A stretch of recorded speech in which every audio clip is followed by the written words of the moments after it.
Cheval. Cheval. Cheval. Cheval. What are you? Hello and welcome to In the Know, brought to you by the Racing Post. Just a little reminder that we did a Prix de l'Arc de Triomphe preview ages ago, and that was the intro to it. That's a curveball, isn't it? Hello, my name's Ross Brierley, the floating head of Ross Brierley. Can you see me out there? I don't know. I wish for a high-vis vest for Christmas. But look, what do you want for Christmas? Is it 2 days at Cheltenham? Well, that's what you're getting, so like it or lump it. We are off to Prestbury Park for Friday and Saturday, and because it is the festive season and your letters to Santa were intercepted by the Racing Post, we are bringing you 2 nights of In the Know as we get excited about some top-class national hunt action as the festive period starts to kick into gear. So what is it? The 11th of December now, so, you know, but in the next 20 days, I reckon between us on the panel and you at home, we'll have watched about 17,000 hours of racing. But that's what we want, isn't it? That's what we want. We've got some potential new superstars coming to the fore tomorrow. A Henderson novice chaser, potentially, a race that Nicky likes to target. And we've got some old favourites as well on press returning off top weight in a handicap. It worked for him last year. Can it work for him this year? That is the question. Like and subscribe if you haven't done so already, and get involved in the chat. And if the first few comments aren't to do with my jumper and us cocking up that intro video, I'd be absolutely flabbergasted. King of Moreland says, does Ross know we can see that jumper? Yes, straight in. Paul Neary says that jumper's making me a little queasy. Yes, straight in. And Tom Flack says, no jumper tonight, Ross. Love it, Tom Flack. That's the best one. Hello to Ben Chapman. Hello, Ben. Producer Ben. Producer Ben, should he be working? Should be the gallery, shouldn't he? And ADHADX1D. Hello, sir. Good evening to you. To Tom Leach as well, and to Scotty Rudds, who says, where is Keeley? He will be with us tomorrow, I do believe. But for tonight, we have 3 people in the studio. It's a lonely old job being a broadcaster who deals mostly with remote Zoom calls these days, so what an absolute joy it is to see Mr. Robbie Wilder sat right next to me. And it's very nice not to have a horrible earpiece in your ear. I know you've still got one, but I've still got one. Myself and the man to my left don't have to worry about it. You don't. You've and can I just say that Robbie Wilder's and Keith Melrose are stable for the evening. Lovely. This is lovely. This is beautiful. You've balanced each other out. You are yin and yang. It's great. I love it. Yeah, this cost a few more quid than my shirt on the episode last time, which readers, viewers will remember is only £3. It was £3. How much do you reckon this was, mate? £3.25, including postage and package. $40. $40? US purchase, Arkansas. Right. Yep. A brand called Old Navy. Don't know if you're familiar. Yeah. Isn't that like a Debenhams? $40, yeah. What does that translate to in pounds? I don't know. The economy's screwed, isn't it? So quite frankly, who knows? Yeah. Who knows? What's your cheapest piece of clothing that you own, Keith? Oh, well, I'm a bit of a vintage trawler these days, I've got a few things that cost like £2. Probably cost more in buyer protection than it did in actual clothes. Yeah. It costs more in petrol to deliver it to your house. Yeah, exactly. Yeah. That's fair enough. Yeah, it's good, isn't it? My favourite is particularly smart clothes, whereby someone's clearly bought it for a wedding, put on half a stone, worn it once, has to sell it for like 20 quid. Bang, straight in. Absolute bargain. You'd love to see it. Loved it. You've expounded to me before the virtues of going to posh places and charity shops. The charity shops in Kensington. You get the tube there specifically. Last time I was in Edinburgh, my hometown, I went to the Morningside charity shops, actually, inspired by what you said. Did you get anything nice? No, fair enough. How have we got onto this? Very busy. Yeah, it is very busy. It is true. They all know. Very strange that 3 men dressed as they are talking about fashion. But anyway, let's crack on, shall we? To the action tomorrow and Saturday. Although, since the last time we spoke, I think it's worth it seems a long time ago now, but I was just speaking to Racing Post very own Stuart Riley, who I thought wrote an absolute banger of a roundup about Ilite Tomp bolting up at Sandown last week. It's very rare that you read something post-race or in racing, because I imagine the people who are doing the reports, a lot of the time I imagine you go into sort of autopilot because it's the same things, you know, we'll go for this race and the trainer said that and so on. And you could tell that Stuart enjoyed that a lot. and it was a really, really good piece. And I told him, and he said, yeah, he said, I thought that was one of my best pieces. And I told my wife, and she went, oh, great. Anyway, what do you want for dinner? And no one's mentioned Not it. interested. So, Il était temps last week. I'm afraid I didn't see the piece, but I you did saw see the the race, yeah. and boy was he impressive. Although actually a lot slower than Lilamba, which I thought was interesting. Yeah, over the same trip. Very fast finish, wasn't it? For Sandown, it was 103 or something at Sandown. Yeah. I've seen numbers in the mid-80s over the chase track there. It can be really slow finishing. So, yeah, I mean, that was the only sort of thing that tempered it for me, if anything. I mean, he's very impressive. Il était temps tempered it. Hey. Yeah, it was the only thing. I mean, he's very, very impressive, wasn't he? But yeah, it was a little bit sort of crawl, sprint for Sandown. But yeah, he's very impressive. Have you seen anything this week that you like the look of? Anything, or from the last weekend as well? Anything slightly under the radar? Ooh, I quite like that. Throwing a curveball there now. I thought we were going to talk about our Spotify listening age at the start of this. 81 for those asking. So yours is 81. Yeah. 81? Oh, I'm an old hand. Yeah, well, I mean, I'm wearing Old Navy would do Exactly. that way, wouldn't it? Yeah, my top artist is Fred again, who is my age, 32. I thought you were going to say Fred Astaire then. I was like, yeah, fair enough. That makes sense. No. No. Fred again, eh? I don't know Fred again, no. No, he lives locally, actually. He's 360. How do you know? Because producer Sam, producer Bell actually saw him in the Boozer, at a local Boozer a few weeks ago. So. I think you were confused. I think they saw a bloke and went, that's Fred again. Nah. He's just in there all the time. Look on Fred again's TikTok, mate. This guy's a real deal, and he was in the Thirsty Bear recently. So, all right. Fair enough. Can confirm, says producer Bell. Lovely stuff. Right, let's crack on to the racing, but not without saying that King of Moorland says worst jumper since Constitution Hill. It's good. It's good I stuff. thought we'd get through a show without talking about that horse. No, but at least that reference was worth it. It was, to be fair. It's a good reference. It was a good reference. It's not his fault this horse has been over-talked about. It's not his fault. Right, festive feast. Don't forget, if you are bored by 8 a.m. on Christmas Eve, which is highly likely, you can tune into our Christmas racing preview, which includes myself, Mr. Wilders, Mr. Rodway, and a lowercase Paul Cooley. I was just about to say that. He's been demoted. Let's get a more accurate sub out next time. He's been demoted there, so we'll be recording that the day before. We'll be going through all the big races at Christmas. So let us know on social media if you want us to pick up any particular races, horses, or anything like that over the Christmas period. So right, let's crack on then, shall we? In terms of Cheltenham Friday's card, like I said, Friday and Saturday. And we're kicking off with a fascinating little novices hurdle. Old Park Star is 13-8 favourite. Kingston Queen 5-2. Manila Marathon 5-1. Lisbon Park 5-1. Our Boy Stan is 10-1, and then 16-1 and bigger the rest. And Old Park Star heading the betting here for Henderson and de Boinville. And crucially, the fact that this horse is trained by Nicky Henderson is an interesting point. Obviously, the owners have switched horses from Nichols to Henderson. They've had two very impressive hurdlers win, Active Innocence and an Old Park Star. So, however, they have won races that you would kind of, well, not expect them to win, but again, we were saying last week about horses who make their entry level win, and then you go to something like this and you go, right, carry a penalty, let's see how good you are. Yeah, sure. But it's not an easy race, is it? At all. No. I thought this was a really deep race for the grade. I mean, it could pass as a grade 2, really, for me. I thought there was one which absolutely stood out, jumped off the page. I thought this was a complete rick. Our Boy Stan, don't know if you'd agree, Ben Paulin. What I like to do with these races where we haven't got loads of form to go off, I like to get the stable tour out, do a Control F. Yeah. Open up Ben Paulin's stable tour, Yeah. Control F, Our Boy Stan. He is the speediest novice hurdler we have. He could be our best. He was massively backward last season. He looks great now, and his form's just working out really well, essentially. Today, it's worked out today. Yeah, exactly. The horse he beat at Kempton has come out and won by 7 lengths.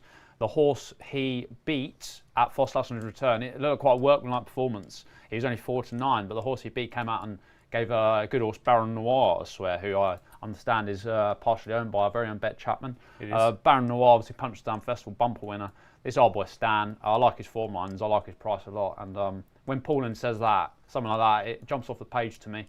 A trainer of his calibre, of his standing. So double figures, yes please, each way. That'll do. So do you think the margin of victory last time out is disguising his ability? Yes, quite possibly. I mean, he's going to come forward for it, certainly. Yeah.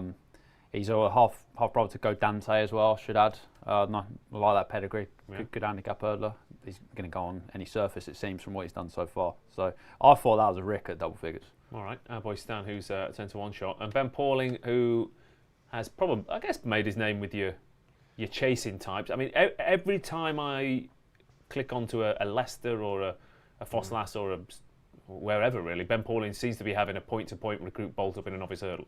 Yes, and I mean I've been watching obviously I watch more chases, but he's got loads of good young chasers as well. He's really getting the ammo all of a sudden, isn't he? And Diva Luna today. Yes, exactly. And something I've said to Rob before about Ben Pauling is that remember when Henderson's yard was at their best with their chasers, I'm pretty sure Ben Pauling was the assistant in those days. Yeah. So it was Ben Pauling, Tom Simmons and Ben Pauling, wasn't it? Yes, I think so. Yeah, they were both around then. Tom Simmons might have been just before, but anyway, those were the two guys around then.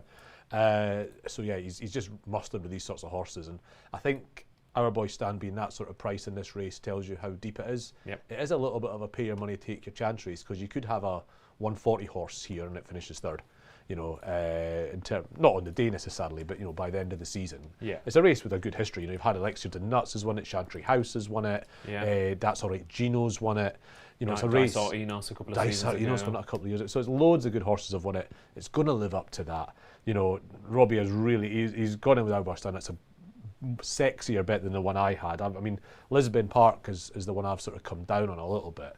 And it's similarly, quotes after when he won at Exeter last time came from Joe Tizard, and he said, I saw this horse at the Aintree sales, it was the only horse I wanted. Yeah. So obviously quite a good looker, I would imagine, because Joe Tizard has is more than his share of like big strapping chasing types, and that's his stock in trade really. And yes, this horse is by Walk in the Park. However, it's French flat on the dam side, which, you know, gives you a bit of encouragement that he's 4 and he's running over 2 miles, that he can be speedy enough for it. And he carted through that Exeter race. Well, and also the fact that Tizard's hurdlers in particular seem to improve massively for a run. So the fact that I think he was weak in the market, I think partly because of that, and he absolutely dotted up. He did, and well, the third, we're going to come back to the third, he runs later on this card actually. Yes, he does, Kel Delage. Yeah, the three of them just came clear very easily, and Lisbon Park just absolutely cruised through it. And you know, he's won by 3.5 or whatever lengths, but he was value a lot further than that. And I just think he's the sort of horse going places. Look, you might find a couple are a little bit more forward, but it is a race where there's probably 3, 4 140 plus horses here. Yeah. So definitely keep an eye. Yeah, although that said, again, the favourite won very well in a good time, and obviously Yard are very much hitting their stride at the moment. So it could be one of those ones where you're like, oh, there's loads of future superstars in here, and then the 6-4 favourite. Weird, but what's the fun in that, Ross? No, I agree. You got to find something else, because we haven't got much evidence to go off, have we? No, fair enough. Our boy Stan Scotty Rudd says, yes, Robbie, go on, son. Well done, Scotty. And Pompey Chris is also back to our boy Stan. So maybe Pompey Sam in the production studio might well have to follow on with that as well. Okay, that's the opener at Cheltenham tomorrow. The 1240 at Cheltenham is a novices chase again, a small but select field. It's actually a fascinating little race, this. Calafet and Vol is 5-4, 6 Mile Bridge 15-8, Royal Infantry 5-2, and Tin Tin is 40-1, the outsider of the bunch. Of course, the favourite here beat the very talented, no questions asked, the very talented Jacks Jr. In the Sydney Banks at Huntingdon last year, and this is a race we're talking about. Storied history, Keith. This is if Nicky likes a novice chaser, he tends to run them in this race. I mean, as recently as last year, Django Bay won this and obviously went on to win the Arkle. But 6 Mile Bridge looked green and inexperienced last time out, and still bolted up at air. And Royal Infantry, to me, every time I see this horse, is chaser. He's clearly going to relish jumping a fence. I thought I'm looking forward to this. Yeah, I mean, it's a race with a really storied history like the last. I mean, I'm looking at 6 Mile Bridge, of course. I thought he won that air race a bit by default. Derry Hassan Paddy just did not jump a twig. The third, I forget the name, but it just about fell 2 out. So the form of the air race doesn't make a lot of appeal to me, but obviously quite a promising horse. Henderson sending one to this race, as you say, is a big sort of sign, but I like to get against Henderson chasers as a general rule. They often go off a lot shorter than they ought to be. And Royal Infantry possibly is the one, but mid-season application of a tongue tie itself is never a positive sign either. So I'm of the view that this is, whereas the first race is a race with a fairly storied history that is absolutely going to live up to it, I've got a sense that this is a race with an even more storied history that I don't think is going to live up to it this year. I look at these horses and think They could be, yeah. There's potential there, but there's also reasons to doubt them. Well, I mean, the favourites rated 137, which is pretty low for the last few years. I mean, obviously you've got your My Drogos who are 150 plus, but I don't know, Ginny's Destiny's. I think 140 plus at least normally in this kind of race. Yeah, absolutely. Royal Infantry, I can see the tongue tie because I cannot believe this horse finished out the 3. Yeah. I napped it, I backed it each way, I watched it, I was rubbing my hands together, I was like, come on, and he just went out like a light. So clearly it's a the tongue tie's a bit concerning, isn't it? I mean, Caliphate and the Vol, I mean, his novice form ones worked out pretty well. I mean, he didn't get home at Aintree, but he wasn't far from the new line at Newbury, who won the Challow, obviously, as we know. And he beat No Questions Asked in the Sydney Banks, and that's a good novice chaser, Ben Paulins. So, yeah, just the fact he runs out, and Henderson doesn't send too many to Cheltenham first time out. When he does, they're normally, well, potentially a bit special. So that was the way I was looking. Talking about the 6 mile bridge race, I heard Derry Hassan Paddy apparently listed out of training now. Oh, is he? Oh, Yeah. that's interesting. So, yeah, found out from Mr. Matt Rennie, Northern reporter. Oh, that's a shame. Well, you can find out on the BHA site. That's actually a good resource to pass on. Like, so you can find if horses out of training on the BHA site. Yeah, that's admittedly how he found it, I assume. But I got the information from him. I mean, he didn't. Everything went wrong for him last time out. The horse who nearly came down and made most of the running, and then is actually running tomorrow as well. Oh, right. In the 11:40 at Doncaster in a 2-horse race. Yeah, you're not going to learn much there. I wouldn't have looked at it because I just skip matches as soon as I see them. Yeah, fair. Who cares? Yeah, Fair. Caliphate and Vol, but you wouldn't really want to bet on him at the same time. I think Royal Infantry is the one to bet, if anything. You know, it's a race where 2 of the 3 biggies are chasing debutants. The one who isn't a chasing debutant made a fair few mistakes on his chasing debut. Yeah. Nothing's going to kick on at the start of the second circuit. They're going to sort of dawdle around a little bit, and it's going to help a horse like Royal Infantry, who maybe isn't seeing his races out like he could. That silver trophy form at Chepstow is working out absolute gangbusters, isn't it? True enough. So if I don't think I will bet in this race, but if I was betting, I think I'd be leaning towards Royal Infantry for the reason that I'm not sure the doubt about him is going to get really. The bruise is going to be punched to the extent that it might.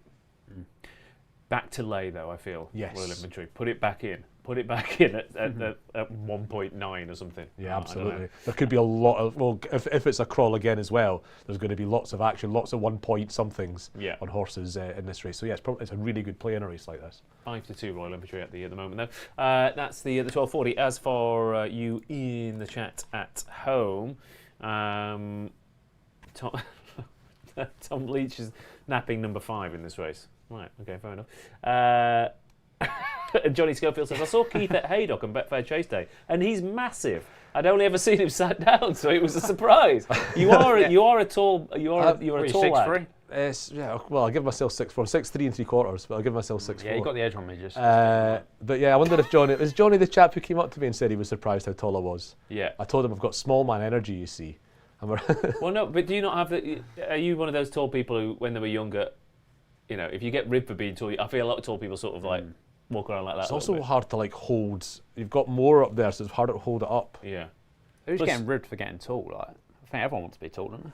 Yeah, but when you're a kid, you stand out in any vague way, and you get ribbed for it, don't you? Oh, yeah, but you have the last laugh when everyone's stopped growing, don't you? Yeah, absolutely. Yeah. But here he is having the last laugh. Yeah. Needless to say, I had the last laugh. Yeah, jumping out of airplanes.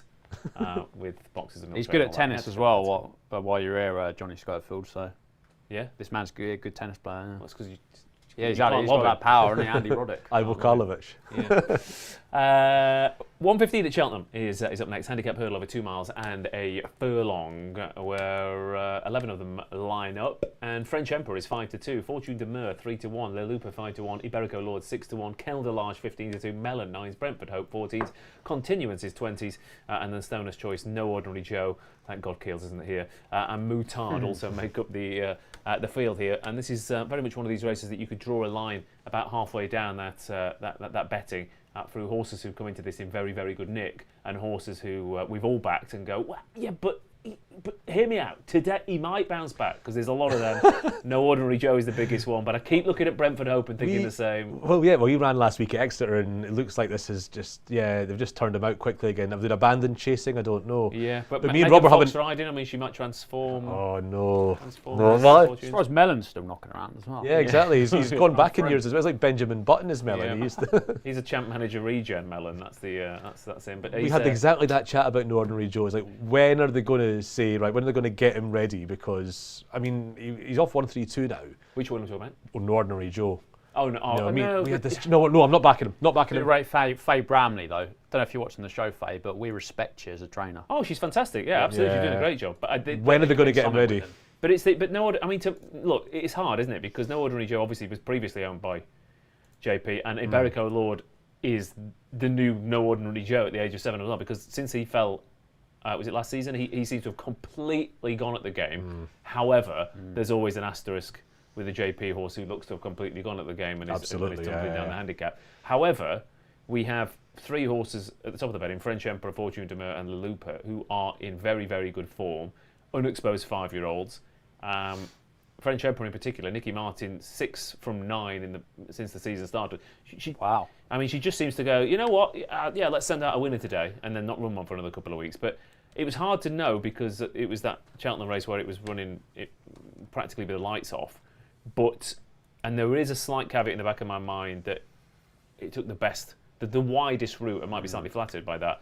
But 2 handicaps, 2 wins, by narrow enough margins so that the handicapper can't properly clobber him. Sean Bowen in the saddle, receiving lumps away from Fortune Demur as well. It's another one where I'm kind of thinking, almost a play spot banker for me a little bit, French Emperor. Yeah, I get it. I just think right in this card there are 2 top weights who have the potential to blow their races apart. One's rated 162, another one's rated 136, and that's Iberico Lord here. We'll talk about Long Press later. But if he gets back to anything like the form he's capable of, he's going to win this, isn't he? Yeah. He's only 7. I mean, but again, I can't. Is Henderson getting him back though? That's not. How often does Henderson? But he didn't. He was a stone below his best. Yeah. But look, the question, the problem is what price? What price do you want to take about a horse like Iberico Lord in a race like this, where you think I'm getting value for hoping that today's the day he's revitalised? Well, I think he's very fairly priced. Yeah.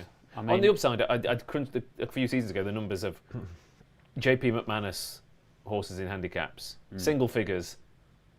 Back them at single, make a huge profit. If they're in double figures, they've got no chance. So actually, 6 to 1. What are you insinuating? You know what? You'd rather. What are you insinuating? Well, but it's interesting because people think, oh yeah, but I won't back it. But your 6 to 1 shots are probably 3 to 1 shots, and your 16 to 1 shots are probably 33 to 1 shots. That's it. I mean, if you're 7 to 2 before the off, I'd almost rather back him then before the off than at 10 to 1 before the off sort of thing. It's one of those. I mean, you don't need to.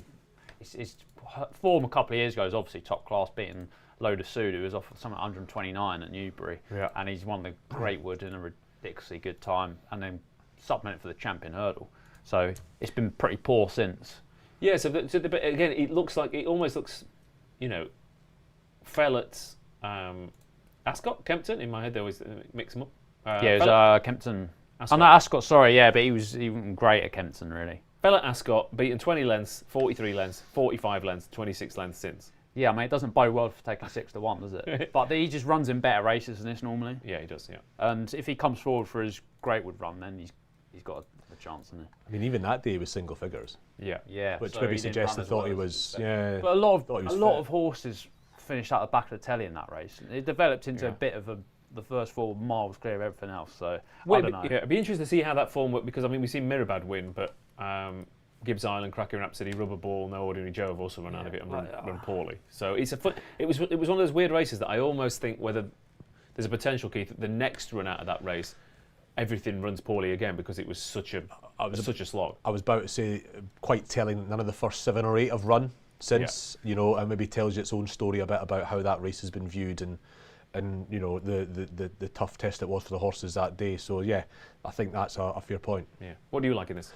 I promise I've watched more than one race in preparation for this, but I watched the Lisbon Park race because I was interested in Kel Delarge, who is, he had 2 years off the track before that race, but he went off 8 to 13 fav. They backed him quite heavily, and by all accounts he looked quite fit beforehand too.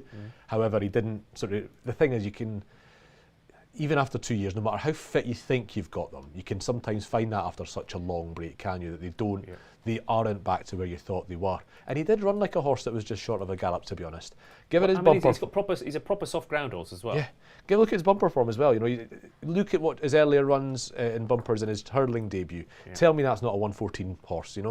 That's his handicap rating he's got for this race. He's in off the bare he's in off a very, very low mark. And Jane Williams having a great old time of it. She had 9 winners in the last fortnight, 2 winners, 4 seconds and a third. But there's a horse yesterday at Hereford, Despero, who is always in the frame, always, and he was gunned from the get-go. I think Isabel Williams rode him. And I was watching that race and I was thinking, hey, he's not going to get home. And they all came for him, and he just kept going and going and going. And that, again, sometimes a light bulb goes off going, okay, if he's done that, then I need to be wary of that yard, because he doesn't normally do that. Yeah, the yard is going, like, I think surprisingly, because obviously Chester's set up on his own now, and you wonder if that would have an effect. But the yard's going great guns. So yeah, I mean, again, 15-2. Yeah, it's worth chancing. I mean, the horse he beat on his hurdle debut, Don Virginia, he beat him senseless. He's rated 127. Is he your fancy as well, Ross? I think he's. I think the Fav and Kel Delage, French Emperor and the Kel Delage, were the two that. Fortune Demer's too keen. Yeah. Le Looper, I'm worried about the ground. Iberico Lord, I'm worried his head's gone. Mellon's not as good as he was 7 or 8 years ago. And the rest of them, again, I keep looking at Brentford Hope, but he feels like. I feel like maybe Newbury in February might be when at some point. Yeah, I think that's probably right. Like the way Derham's campaigning him, he's quite happy to run them. Yeah. Without like being a really lay them out type. He's happy to run them and find out a bit, I think. Yeah, I agree. Which says to me that, there's nothing to be inferred from him running tomorrow. They're just going, right, well, chasing didn't work. Yeah. We'll go back to this. So I think he'll come tumbling down and find his race at some point. Let's have a look. Paul says, like a good meal, my bets will start with melon. I love that comment, Paul. Can I just say, well done on that one. That's good. You'll be having a ball. Marvellous. So, lovely stuff. Let's have a look. Eden says, like a good court appearance, I'm hoping for a continuance. That's too highbrow for us, I think. I don't know legal terminology, Eden. And let's hope that nothing happens in my life where I have to. So what else have we got? No to Iberico Lord, says Andy. Continuance, a very good chance along with French Emperor. And Kel Delage, I agree with Keith, should win this, as Pompey Chris. Okay, moving on then. 150 at Cheltenham, and 'tis the season for Long Press. 4-1. The Doyen Chief is 5-1. King Tertian is 5-1. Henry's Friend is 6-1. Heracles Westward 6 as the Short Go 15-2. Blaze the Way 8. Scowl Road 9-1. And we've also got Cruise Control in here as well. Now, this is a staying handicap chase. And there's only one man we go to for those. Robbie, what do you... I'll pass the buck. Mr. Keith Melrose, you love a staying chase, and if you love a staying chase, you've got to love Long Press as a horse. Do. I love Long Press as a horse. My P&L does not love Long Press as a horse particularly. I have backed him for more races, although he's given me some nice each way collections, but he's never, I don't think he's won a big race when I've had him on side. Horse I like an awful lot. I think you said about him reappearing in handicaps before. Last year he reappeared in the King George, but he has won the rehearsal. Yes, that was the year before, wasn't it? Yeah. Might have even been the year before that. Yeah. But yes, he has won a big, and he beat the Roland Merrick winner, giving him tons of, into overdrive. Into overdrive, that's the fella. And he beat him pointless at it. So it was a really good performance first time out. Third in a King George first time out last season. 12 lengths beaten, but remember the first two were... Ile Francais had a bit of the run of it, and Banbridge was the only horse fast enough to catch him. Yeah, and it was a brutal King George, wasn't it? So absolutely. Finishing third, beaten in that at the age of 9 was. So yeah, and I do like the angle of these horses with class, just absolutely picking them up and carrying them.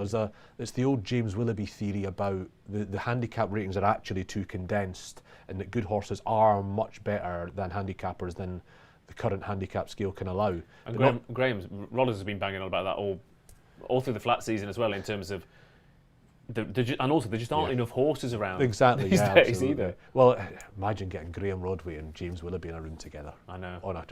I would pay to watch that. I mean, you see, you've got a piece called Great Minds, but that's what we want to see.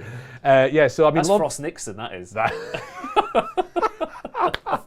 That's what we want to see. There is a Graham Rodway piece coming out, and Robbie's told me about, and viewers, watch out for that. It's going to be mustard. Keep your eyes peeled. But Long Press, but he's well found. He's 4-1. I do like the angle in this in these races. However, it's actually quite a good race. The Doyen Chief again takes no finding. I'm not going to judge him too harshly for what happened in the Coral Gold Cup, because he took fright at the tape going up in his face. Yeah. There was 4 horses in that were beat from the get-go. I backed 3 of them. Catate Dory, Catate Dory, Doyen Chief. Gorgeous Tom. I think I only backed 2 of them, to be honest. It And was one those of- two, yeah, it was well but I had those, and anyway, so there's that one, and you could go. It's quite a deep race going down. However, I actually, when I put these two up, I put the 2 outsiders of the field up. The market's correcting itself on one of them. It's correcting itself on Blaze the Way, who, if it's trained by any other Mullins, would already be 5-1. But being Mags Mullins went unnoticed for a long time. But Mags Mullins, she pulled a stroke on Hatton's Grace Day in a bumper with a last runner, and she's got a really good Cheltenham record, 2 wins, 2 seconds and third, I think, from 11 runners at Cheltenham. So, she definitely targets them here. This horse was a 3-miler over hurdles. They've generally campaigned him over quite a lot shorter over fences. He tends to hang left. He hung left when he came to Uttoxeter and ran here on Midlands National Day last year. And he also hung quite notably left at Punchestown on a Grade 3 2-mile and 2 novice chase last time. But that aside, he jumped well. He led them most of it. He jumped himself to the front actually in that race halfway round. I just looks like quite an interesting horse, and moving him straight up to 3-mile 2.5 for his handicap debut over fences. Again, if Emmett Mullins did that, everybody it'd be the front page of the Racing Post. Well, and it's not even Emmett, Willie, Cromwell, de Bromhead, Elliot, any other Irish trainer, they go, this has been the plan all along. Absolutely so, and Mags Mullins has done it, and this horse was 12-1 2 or 3 hours ago. Unfortunately, into like 8.5-1 now, but. Feels like a horse who might go out again the other way because again you're not going to get Mags Mullins has sent one over. You're not going to get those. Absolutely. Whereas if this was again a Cromwell, de Bromhead's, Emmett Mullins, this is just going to tumble, and it goes off 7-2 favourite, I think. But maybe with the yard people get put off it just a little. And also hasn't actually really run in soft ground. I mean, only run once in soft ground in the past sort of 6 or 7 runs. So although I think it was fairly testing it. It was fairly that. It won't be that soft, is it? No, maybe it won't be actually tomorrow. And it was fairly testing at Uttoxeter when he ran there. It wasn't good to soft, and they reported it good to soft on Midlands National Day when it was basically heavy. Yeah, fictional going description. I don't know if it made phantom going description. I put it in Form Hack. I don't know if it made the cut with the subs. I called it hilariously inaccurate. So I'll say it here if it didn't make it in the print. It's fine. I mean, look, there's absolutely no, prior history of any weird going stick. Oh, absolutely no. What are you saying? I don't know. Who knows? But yeah. So I've also I mean, this is a secondary one, but I did actually put up Cruise Control. I think the market's has forgotten about him too quickly. He went off 11-2 for the rehearsal a couple of weeks ago. He always comes on for his first run, and he moved into the race. And then Newcastle's a couple of fences where you struggle to see what happens when they jump it. One of them's 6 out, and he actually stumbles on landing 6 out. And as soon as that happens, he's struggling. I don't think he was ever that happy in the ground, if I'm honest. And he was travelling, and he moved himself into the race, hit 6 out, breathing out his backside straight away. Probably not fit. There's only 2 reasons I run him here. One of them is that they're just trying to get his mark down for going back to the Aintree race that he won the last 2 years. The other is they've gone, well, we had him in great nick for Newcastle, let's run him. And this race tends to be weaker. And at 18-20-1, it's cheap to find out. Look, there's a world in which Cruise Control goes off 33s. There's not a world in which Blaze Away goes off, bigger than about 6s. I don't think. Yeah. I mean, I tend to think, looking at Cruise Control, it's the other one because again, it's a bit like Affordale last week. There are just horses have sort of rhythms, don't they? And you run your 2 or 3 runs till February, March, and then suddenly you're back to yourself. Your marks come down, and you can go for the races. I think last year they were forced a bit. The Lacey Yard in general struggled until March, April last year. So I think they were maybe forced to go back to Aintree a little bit. And there's also things like Go Dante last week. You looked at him last week and thought, it's Imperial Cup for him. And then that's literally what I said, and Robbie told me. He said, so why wouldn't you try and win this race? And he was right. Yeah, which was great because I backed Knickerbocker Glory. But anyway, the other one I thought was a little bit interesting was King Turgeon, who again, there's a 2 pulled up efforts on his card, but surely Aintree was, way too sharp for him. Mm-hmm. Yeah, I really fancied him for that. He was disappointing, wasn't he? Well, was he beating 8 lengths over a trip? I was just really sweet on him that day. So you've got the old. So he's in my bad books, to be honest. Yeah, fair enough. What do you like? Basically, just copy and paste what Keith said about Blaze the Way and add in that this horse is, he's related to Charlie Hall winner. Yes, that's Weird Al. He's Weird Al. Yeah. So the fact that he's run a career best RPR over 2 mile 2 furlongs last time, RPR of 102, makes you think that he could improve £10 on that, and if he does, he's going to be very competitive. Danny Mullins there for 1 ride.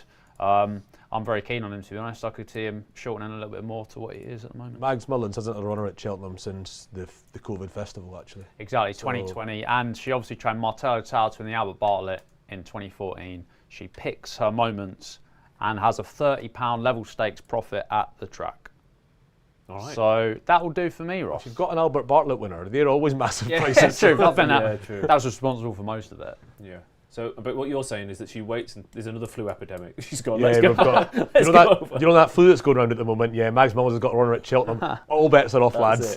Look, history just continues to repeat itself, doesn't it? Lompresto, the 4-1 favourite, but a couple of excellent points made against some nice prices. But yeah, I think King Turgeon will. Well, what, you're the same handicap, Chase, man. I thought King Turgeon ran really well considering the trip at Aintree, but obviously Robbie lost money, so he's slightly. That's the only thing, mate. If I didn't back him last time, I'd probably be interested. You know what I mean? Sometimes he's too emotional with these things. Well, he wasn't too slow for that. I mean, he's not always been too slow for that course and distance. That's the sort of other thing I would say. And he's been out of form for a little bit of time. And he was fortunate to win this race last year because Chianti Classico made a bad mistake. Yeah. Otherwise would have beaten. So, just enough against him. For me, look, I think he's his price myself. Yeah. I'm not talking him down, but I think he's his price. Am I going mad, or is he shortened as we've been talking, or does he just keep moving around on the screen? I could have sworn he was 6 to 132, but maybe. There's some indecision in the gallery there, I think. About what price he is. Yeah, I mean, to be fair, this chop around. We're currently not sponsored by anyone, so take best price. Yeah, definitely take best price. Yeah, extra places. Right. Extra places. Get the extra places and everything. And get what you can get. Right. Next up to Cheltenham. In fact, let me just quickly check the chat for any strong opinions on that. Agree with Keith again, says Pompey Chris. Again, who's really is a sort of almost a Land's End John O'Groats love affair going on between Edinburgh's Keith Melrose and Pompey Chris. Romping Home says Gower Road so consistent. Again, Gower Road continuing trying to do exactly what he did last year of running at every Cheltenham meeting throughout the season. And actually, the only thing I would say about Lompress, what I was going to say was, whilst the likes of Jello, Venetia's had a couple of horses who've just destroyed their field, but she's also had a few. She had a couple at Leicester yesterday that turned into the home straight and just went and disappeared. Yeah, but she can be like that. Our horses can be like that. What was Alcido? Put him up in form hacker. The race he won at Newcastle, beating the Sue Smith horse, Grand Jest or Grand, and they're both going to win more races. But Alcido is that funny type of Venetia horse that is improving. He's going one letter sort of thing, almost. And those are really frustrating horses to follow because obviously half the time you're going to get burnt.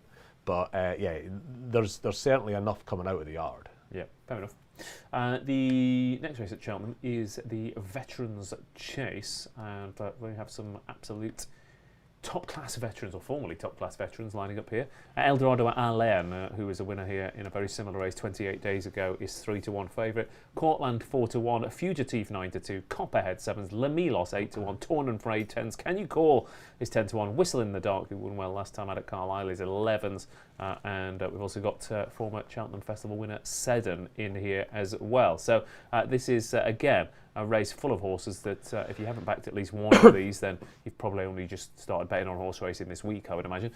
But I put it to you that as good as the Tizard horses are at the moment, as impressive as Eldorado Allen was last time out, beating Mr. Coffee and then getting put up in the handicap feels harsh.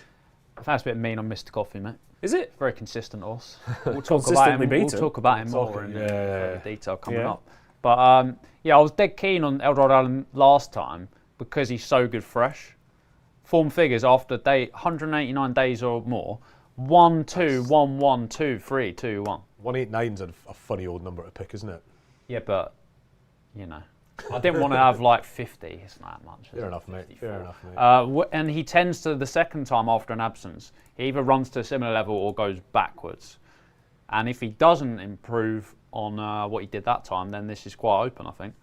Whereas Fugitive, for example, always needs his run, but second time out, one in 2022, one in 2023, 2024, He finished third in the December Gold Cup over course and distance, off £12 higher. If you're factoring in Charlie Maggs' £5 claim, I'm going to suit my argument. Like any good tipster. Exactly. He has an annoying run style for this track, as I was saying to Keith earlier. He always gets held up. He's obviously quirky, but it's why it's part of the reason he's not won the races he should have. Yeah, exactly. He Yeah. was actually 5th in the Paddy Power on reappearance last year. Yes, he improved, he was. Yeah, but he took a nice step forward. So his run style annoys me. He's good. Might need it to fall apart a bit, but he's obviously well handicapped. He's, despite the run slow, still run plenty of good races here, and I'd be happy enough to take him at those odds. But again, I mean, with handicap chasers, can you where do you go and your advantage might be exaggeratedly held up? Well, you could have read the form hacker in Wednesday's paper. I did, and I'll be Good honest with you, piece. Keith. I read most of it, and I did skip the middle bit, and I think that's where it might have been. Yeah, exactly. Because I've said that loads and loads of times about. Exactly. I did read it, and I go, yeah, I know this bit, and I moved on. Exactly. So I was like, yeah, of course, prominent runners. But yeah, it does. What was interesting is that it gets more pronounced because if the difference is made by horses having to slow down and speed up, you'd think it was races where they go faster that's the problem. Was a sort of there's a logic that says that should happen. It doesn't. Yeah. The bigger factor is there's more opportunities to be inefficient. So going off the front angle matters more in longer distance races when there's more fences. Right, fair enough. And what were the tracks where it? I didn't do the tracks, but I mean, the Cheltenham 2.5 mile track is particularly known. notorious, yeah. Yeah, it's because of that first 3 fences where they just go mad and whoever gets to, and it just ends up a bit of a. Well, also all tracks punish mistakes and errors and inefficiencies, but Cheltenham is so. I mean, it is never a moment's peace at Cheltenham, is there? You're either going uphill, downhill. You're turning, you're jumping. It's not some tracks. You watch a race and you can kind of again Leicester yesterday. It's just you can kind of go and another jump and another jump. Whereas Cheltenham, like I said, so if you're out of position or you make a mistake, you're constantly punished for it. Yeah, absolutely. Stop reminding me because I've backed Fugitive. Well, Right. Yeah, I was looking at. you know what you get. Yeah, I know. I'm taking that risk. I was looking at Fugitive, and I said to Robbie, and I said, Robbie, I would have put up Fugitive, but I would hate myself because I've backed that horse for lots of races here. Yeah. And he just. The thing is, he's 11 now or 12. He's an old horse, and quirky horses like him that throw their head in the air, they don't get better. He's only 10, mate. That's fine. That's no age. That's no. What's that in human years? Well, I don't know. It's 50? about. No, it's not I'm that not sure. much, is it? I think I actually don't know. If anyone knows on the chat, let us know. I sort of go 3 times for horse age. Yep. Is it so? He'll be about 30, really. Yeah. Only coming at his prime, Rob, you'd say. But anyway, Is he a veteran? He is a veteran. Yeah. Well, At he's 30? Was Gemini saying? he's not. He's not won the races he should have, and it's because he throws his head in the air when he has to go and win the race. He throws his 2 heads. Oh, in he's the air, 35, mate. There's 35. yeah. Oh, he's So- spring chicken. That's fine. Yeah. Tell you who's definitely going to get the sort of ride that suits this track, and I'll tell you who actually beat Fugitive in one of those races where he please. finished it was Seddon. An old friend. All right. Okay. Who there is an element here. I think he might be on a bit of a farewell tour because he's running the Cesarewitch and over the national fences the last twice. But on New Year's Day, he led jumping 2 out in the Premier Handicap on at Cheltenham before Springwell Bay just scooted past him. And obviously, unfortunately, we never got to see how good that horse was. But you know, you jumped 2 out in front, and he's now rated £5 lower. He was in this race last year. He's now £8 lower. And he's fit from running in the Cesarewitch of all races. Yeah. And it's just a race where you can. He's 3 times the price of Fugitive, and you can definitely back Seddon each way because he's going to get the right ride. You know he loves the track. Everything about this, it says he's going to run a good race. So I thought each way on him was definitely the right thing. If something goes past him between 2 out in the last and he finishes 2nd or 3rd, I'll say fair cop. I've still got 16s I think I'm on at. Yeah. I've still got my place bet. I think that's the way to play this race. Okay, fair enough. Yeah, Seddon 12-1. Like you said, yeah, there is a possibility that, yeah, if I owned a horse like Seddon, I'd be like, we fancy going a Newmarket for Cesarewitch Day. Can you put enter Seddon for us? We have a nice day out. You might be to Cheltenham in a while, have we? Anything for Seddon? There's a possibility of that, but it's a really tough race because, like you said, I like Fugitive, but the reasons you're saying, I like Copperhead, but Cheltenham. I like Lamilos, but there's going to be a day. The one I kind of had a look Whistle at. in the Dark. Whistle in the Dark. Yeah, I've backed him as well. Yeah. Just drop that in. I quite liked it. I quite liked that win. I looked at the start of the week and Sean Bowman's dropped out. That caught my eye. He's obviously switched to his dad's horse, or Mickey. He's a Mickey. Trains Cortland, brother. But he was he was impressive at Collard, beating the Widowmaker, who ran quite well behind Be Aware at Stratford the time before. He's only had 2 runs at Cheltenham, but I think that they're off much higher marks in much deeper races at the festival. And another one at the December meeting, I think, years ago. So I think there's not enough evidence to say he doesn't go at Cheltenham. I think he's best over this sort of intermediate distance. He's spent quite a lot of his time running over 3 miles. So I thought he was also backable. Yeah, he went missing for a while, didn't he, this horse? Yeah, he's come back. Yeah, I mean, and they used to think he was a good ground horse as well. You used to rate him, actually, didn't you? Oh, I did. He was a bit of a horse to follow for me. I backed him in the Paddy Power at big prices one year. But yeah, he went missing, and there was a thought he was a good ground horse, but his last 2 good runs have both been on softer ground. Yeah, he's got a chance. Sure. Yeah, I thought so. Again, it's not my. I don't. It's not. I mean, I don't like betting in chasers. I don't like betting in big field handicap chasers. I don't like betting in veterans handicap chasers. I mean, it's going so far down the list. So I weren't having a bet, but I had to have a look at it, and I did think, a bit I don't like betting in chasers. No, for the reason. I know you do prefer hurdles, I know that, but primarily for the reasons that Keith said, like because you go, I fancy this horse, and then after 2 fences you think, well, I can't win. Yeah. Well, I don't want to bet. I don't want to bet where there's a almost a 50-50 shot where you think, depending on what happens in the first 20 seconds, my bet's lost. Well, see, interesting that because I do obviously a bit of sprint. I do sprinters on the flat, but it's even worse there because sometimes I don't bet in sprints either. No, it's a bit too stressful. But like discipline. after 2 seconds, you can know your sprint bet's beat because if it sleeps out the boxes, you're. But this is why I stick exclusively to hurdles, and I love 7 to 10 furlongs. Oh, sweet spot. It's like the Badger Beers, the most infuriating race that we're all fuming at, thinking Soul Icon was going to make the running, and then the trainer come out and said, well, we're going to hold him up because you know if he stays. The race over. The only time I'll ever bet is if I'm sat there on the exchange and the race is on, and I'll go, right, I'm just going to click the horse who jumps out in front. And you remember you said that to me at Cheltenham when we were on Betfair last festival. You might as well just bet this now and end up winning. Yeah, and it did, didn't it? Yeah, it was like quite a big price. I can't remember what regret horse not it getting was, involved. Was it not the thing that won the Grand Annual? Or was it My Town maybe? Nah, it might have been. I think it was. Or could it have been the It Grand was Annual? definitely one of them where I was just like, we'll just bet this now, and then watch the entire race, and then you went, did you? And I was, no. So, fair enough. Pompey Chris, small win bet from Etorn and Frayed. Andy Rigby as well. He says, hopefully, the Twist and Davies horse runs well in this one, and my wallet will be torn and frayed. Though this is tough, this Veterans Chases, says Ian Copperhead, who's the stable's second string, does well in these races and looks an each way bet at 7 to 1. And Tom Leach says, Seddon has no chance, Keith. Jesus. Tom Leach has got an opinion on every race, hasn't he? Yeah. Who do you fancy then, Tom? Yeah, he's probably said somewhere. Yeah, surely. He probably has some. I don't know. Oh, well. Right, the race we've all been waiting for is the 3 o'clock contest. It is, of course, the Glenfarclas Crystal Cup.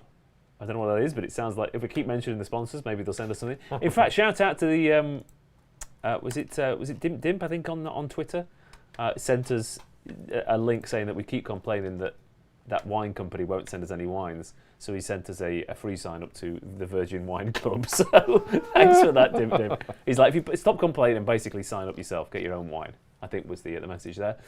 So the cross-country chase then, again, a race where you'll either be glued to the telly whooping and hollering with joy or glued to the kettle waiting for it to boil. Gerive de l'Est is definitely not how you pronounce it, but it's 4 to 1 favourite. Late Night Pass 6 to 1, Bustleton 6 to 1, Mr. Coffee, speaking of putting the kettle on, is 6 to 1. Iseo Madrick is 7s, Final Orders 15 to 2, Unanswered Prayers is 8 to 1, PlaceNet is 11s, and then bigger prices, the rest, including Favre de Champdou, Am I Right, Statuario, Peaches and Cream, The Big Breakaway, and Vital Island. But you were speaking about Mullins horses being sent over, and Gerive de l'Est, French import, Paul Byrne Silks, Emmett Mullins, cross country. They're not. That doesn't feel right. That combination of words. No, I wonder. He's been clipped in a few points. I wonder what's the source of that money. Is that just defensive money, or is that a significant money? Because you just don't know, do you? No, it's a guess-up. All his horses get. He had one at Leicester. I did do the Leicester card yesterday. But he had one at Leicester yesterday. Tim Vaughan handicap debut, changed to Paul Byrne, sent off 13 to 8 favourite, travelled like a dream, got beat. Everyone's guessing, aren't they? Yeah, a little bit. And I think that's the same with a lot of these. Like, I already a lot of these. I'm gonna put myself in trouble here. Go on then. Because you know what I like? Mr. Coffee. Mr. Coffee, yeah. No, people are going to Place slag only? me off, and I'm gonna tell you why he's actually a bit harshly treated. Okay. Harshly treated as in Since- like by the handicapper or by By us? people slagging him off. Right, fine. Go on then.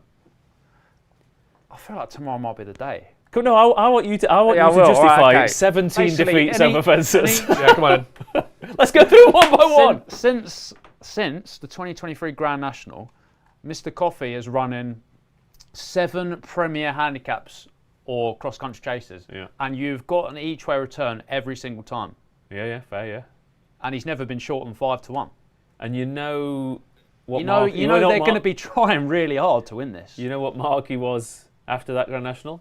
Yeah, he's not that much different now. Is It's exactly the same. That's the problem, isn't it? It's like, well, I'd say the problem is in his ran head. a cracker. If like, he beat Fugitive last night. Fugitive ain't going to lose that race before. Over a trip that's obviously inadequate. We know his best run last season came over in this very race when second to Stumptown, Yeah. who was the top dog in the division.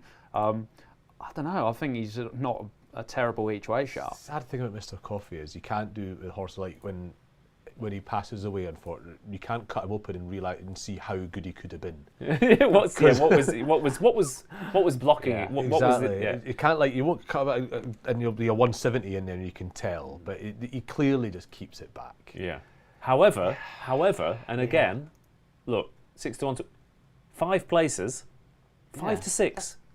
5 to 6 to that's finish that's what in I the mean. 5. That is a Ross Brierley bet. Oh, that is all yeah, that's unbelievable. nice. Yeah, that's a better bet Jeff than- Boyd. That's the straightest bat you can play at. He's going to run his race.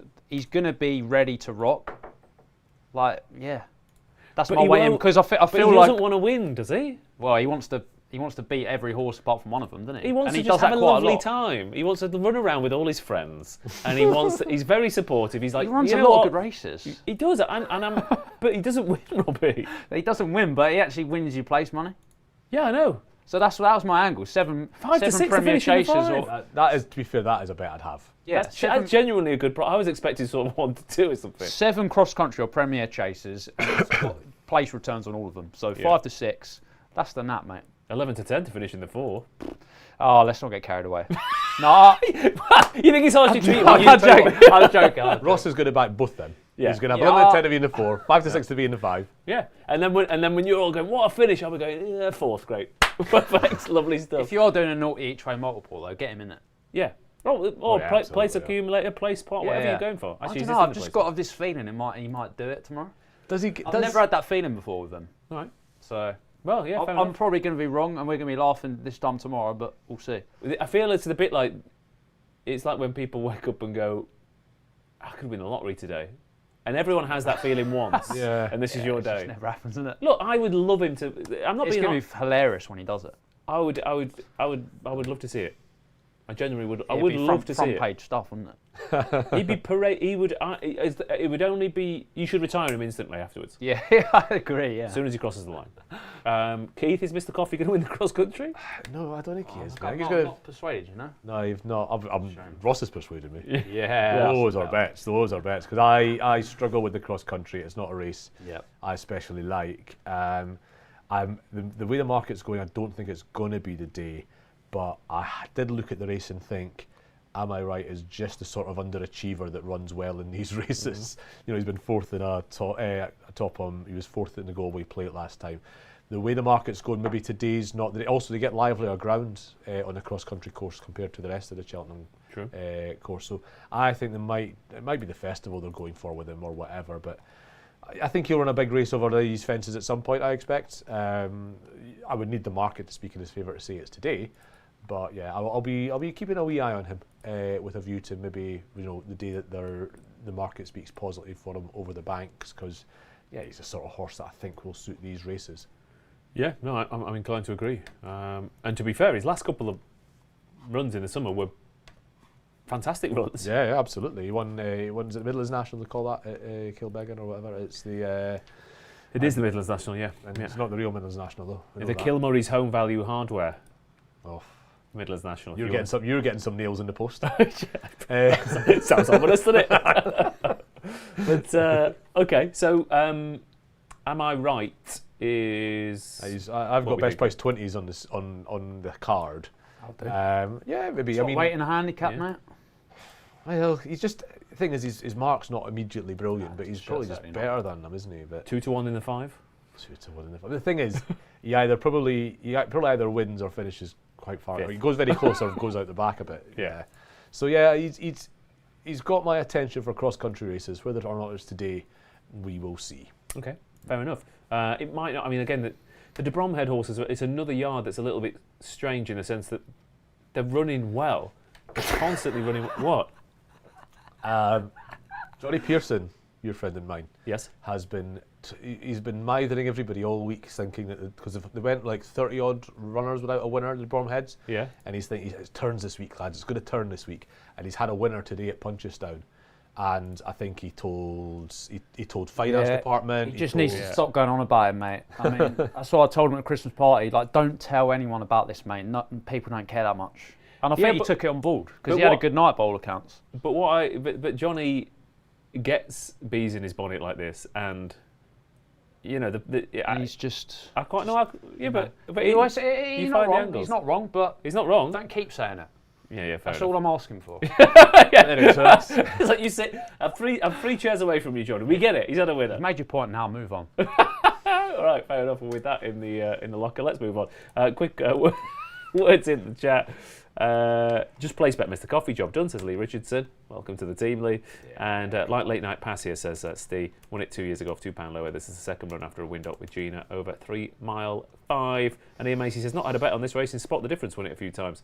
Yeah, I haven't had a proper bet since, was it Bless the Wings? I liked it. Yes, that was a few years ago. I put up Potter's Corner for this race a few years ago when I sat in for Price Wise. Might have been 2019. Nice. And he got done a short head. Oh, not nice. Got him. I was on a treble that day as well. I was on a treble on Price. You text me. You said, who do you think you are, Tom Siegel? Oh, yeah. Yeah. And then he got beat and you weren't. Yeah, and I wasn't. Got done a short head and all of a sudden I wasn't. Yeah. Right, last race on the card tomorrow at Cheltenham is a cracking little handicap hurdle over 3 miles. Lucky Manifest 11-4, Tranquil Sea 4-1. Again, what year is it? 9-2 long draw. We can have a Tranquil Sea melon double. Yes, let's have a Tranquil Sea melon double. Like we've been transported back in time. Long draw is 9-2, Kintara 6-1, Titan Discovery 8-1, Pike Road 12's a Spike Jones and 16's Bar. Can I have a wee bit of fun before we start this one? Go on then. Why are we saying Tranquil Sea, mate? Why are we talking? Yeah, I'd never heard of that horse, mate. Yeah, I was keeping yeah. stum. And you, because you won the He's Paddy too Power young. in What year is 2008 or 9, you won the Paddy Mate, Power. Racing didn't I want to start say till- 7. But Racing didn't start till 2011. Yeah, I think 2009, because I think it was Lantartique won it in 2008, and then 2009 was Tranquil, or Imperial Commander won it in 2008. Yeah. God, the past was better. Anyway, speaking of which, Lucky Manifest 11-4, I am obviously biased because of the race share connection. Well, I was going to ask if you were still interested there, yeah. However, but not only that, I think he's a bit of a cracker, this horse. He absolutely dotted up at Kelso. He ran into a Skelton Special last time out in a Pine and Knob. And you know who, does this make him, who his, who's his uncle? No, half, I don't know. He's from the family of Take the Stand. Oh, Take the Stand, you don't like. There's a good story about Take the Stand. Peterborough. He finished second in the Gold Cup one year. Was it one of best mates? Or it was Kicking King. Yeah. Finished second in the Gold Cup, and he was in the National for a mark of like 153. And he apparently, Tony Dobbin, who rode him, jumped off. And the owner said, Grand National there then. Not if he jumps like that, said Dobbin. Because he wasn't much of a jumper, Take the Stand, but he finished second in a Gold Cup. Yeah. And his last run over hurdles, he was rated 96. Take the Stand. Wow. And then in the space of about 18 months as a 7 or 8 year old, he went from winning a handicap chase off of 114 to finishing second to Kicking King in the Gold Cup. That was Bowen in those days, though, wasn't it? A bit. Yeah, but this horse steps up to 3 miles, and everything in his pedigree is 3 miles, 3 miles, 3 miles. You'll be all over him in 2 years for all these staying handicap chases. He just stands out an absolute mile in this race to me. I think I agree. I was going to ask you about the horse specifically because of the race share link.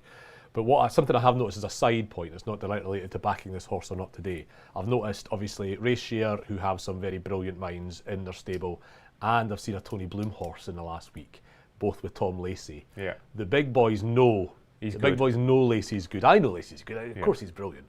The big boys now are onto it. Tom Lacey is really, really good. And Do you know what makes- I'm glad to see him getting that patronage. Do you know what makes him better as well is that because he's quietly spoken, goes about it quietly, and I think because he's not the type to shout about himself, he's just not getting great winners here, there, and everywhere. And I again, if this was a Henderson or even a Ben Pauling, maybe with that kind of profile, you could probably knock. I don't know, half a point. Imagine Skelton had got a horse of James Ewart, gone 1-1-2, and he's stepping up and trip to suit his pedigree. This'll ask all over again. He's Again, what was that? He's 11-8 if it's Skelton. Yeah. Do you know what? I was going to text you about this horse on Monday, but I felt so. You put it up? I did. Yeah, I felt so ill that I sort of couldn't really be bothered. I don't know. But it never happened. And I saw he was dropped up on PHA Racing Admin, and I thought, this is a logical. He was like 6-1. I got a bit of fives in the end. Yeah, I thought it was very logical. The time of that hurdle race was about 4 seconds quicker than what No Drama with Descend ran at Cheltenham. So, I mean, that horse looks a bit special. Come out and won as he liked at Sandown. So, yeah, as you allude to, obviously, the Skelton horse come out and won since. Just looks the obvious wager to me. Yeah, I mean, we do have a Skelton horse in here, in the shape of Tranquil Sea, but he beat, Marlick, who was another ratio horse, got beat earlier on. I think he bled in the end, but he's not the strongest in the finish always. The worry for me is Long Road now in a race that I think he can actually win. Long draw. Say that again? Long draw. Long draw, sorry. What did I say? Long road. Long road. I mean, I've not heard that one. It's just getting to the end of the show. It's felt like a long We're all road. knackered, haven't we? Yeah. It's been a long. 2025 has been a long road, but long draw. Yeah. Again, it's been a while since he's been a class act in a race, and this is he's the worry for me. I can see it for sure. I mean, he might find himself a bit left back. He is another horse that he goes into place. Well, it's probably the 7th race this actually, but to turn a phrase, he's a place spot horse, isn't he? Yeah, yeah. Okay, but yeah. I think so. I think your Lucky Manifest is standing out a little bit in this race. Sounds like Lucky Manifest. Sounds like a real Hong Kong name, that doesn't it? Does, absolutely does. Everyone that shot in. What's going on there? Were you seeing that as well? Psychedelic. I thought I was having a breakdown. But, What's going on in that gallery? We've got all sorts of horses coming out of us there. Titan Discovery for Romping Home, Titan Discovery for Tom Leach, Titan Discovery for Johnny Schofield. Titan Discovery got a chance, guys? Plenty of love. Yeah. No, not for me. I think it's a one-horse book, mate, to be honest. Okay. Although I do like Robbie Llewellyn. We like Robbie Wilder as well, don't we? I do. I like a good Robbie. Yeah, plenty of us. Let's find out if he's actually Robbie, not just one of these Roberts pretending to be a Robbie. Were you christened Robbie? Yeah. To Mr. and Mrs. Wilder's a son, Robbie. Mrs. Wilder's, yeah. You don't get many of them, do you? And this is before Robbie Williams was famous, so don't give me all this not. stuff I've been named No, after. it's absolutely not. Yeah, it is. He wasn't before he was famous. Well, do you know how old I am, mate? You're 31 or 30? 32. 32, so you'd have been 93. born 93. Well, when you were born, were you not August? Yeah. Everything I was changes. a young baby. Everything Changes was number 1 in August 1993.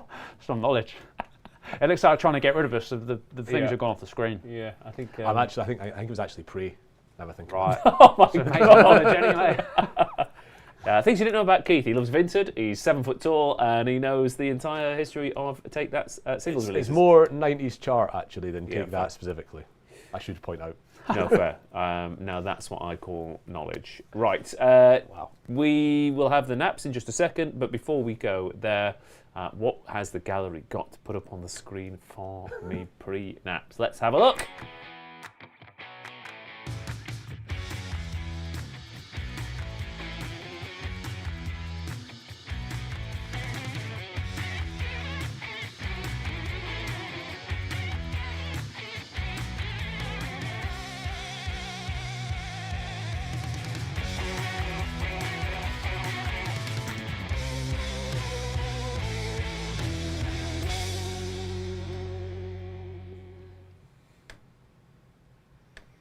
There you go. Give yourself a Christmas present. Why not? Why not?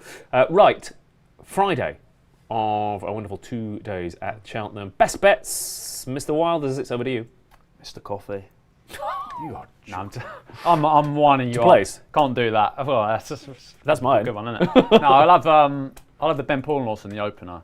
Our boy Stan, 12.05. Our boy Stan. All right. Mr. Melrose.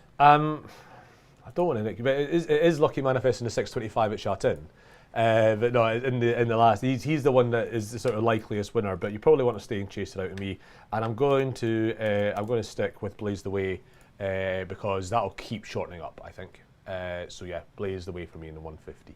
All right, lovely stuff. And yeah, I'll go for Lucky Manifest for Tom Lacey and Stan Shepherd, stepping up in trip in the last at in Cheltenham, and hopefully taking after his esteemed family members, relishing the distance. On the chat, what have we got?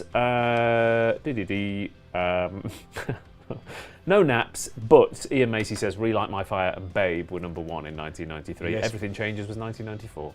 Well, I changed off that. Pray was the first Pepsi chart number 1 when Dr. Fox started doing it in 1993. Right. Join us tomorrow night for more for more racing previews and who knows what else. Like, subscribe, see you there.